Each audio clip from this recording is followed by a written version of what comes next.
Malacanang, wala naman nakikitang banta sa seguridad ng bansa sa pagdiriwang ng kaarawan ni dating Pangulong Duterte.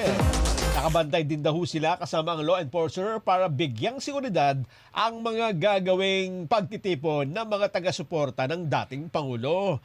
Edan Santos, detalye. Walang namomonitor na security threats sa nalalapit na pagdiriwang ng kaarawan ni dating Pangulong Rodrigo Duterte. Ang dating Pangulo ay magiging 80 taong gulang na sa Biyernes, March 28, 2025.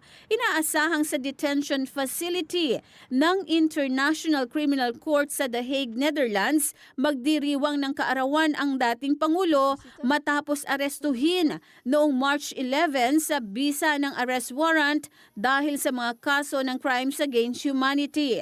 Pero tiniyak ni National Security Council at spokesperson Undersecretary Jonathan Malaya na mahigpit nilang minomonitor ang sitwasyon. Ang ginagawa namin sa National Security Council is we are monitoring closely the situation.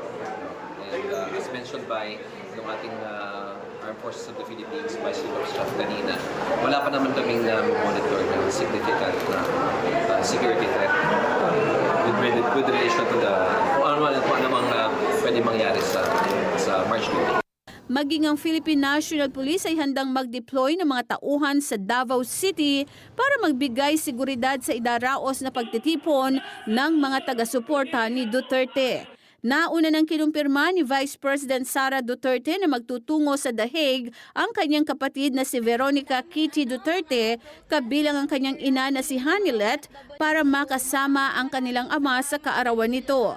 Ang plano ko ay i-apply sila lahat ng permission to visit. Kung hindi man kami payagan na sabay-sabay kami, ibigay ko na sa kanilang tatlo yung oras nung araw na yon para makasama nila ang aming papa sa kanyang birthday. May sariling pagtitipon din ng mga OFW sa labas ng ICC Detention Facility, kung saan nakakulong si FPRRD para sa selebrasyon ng kaarawan nito.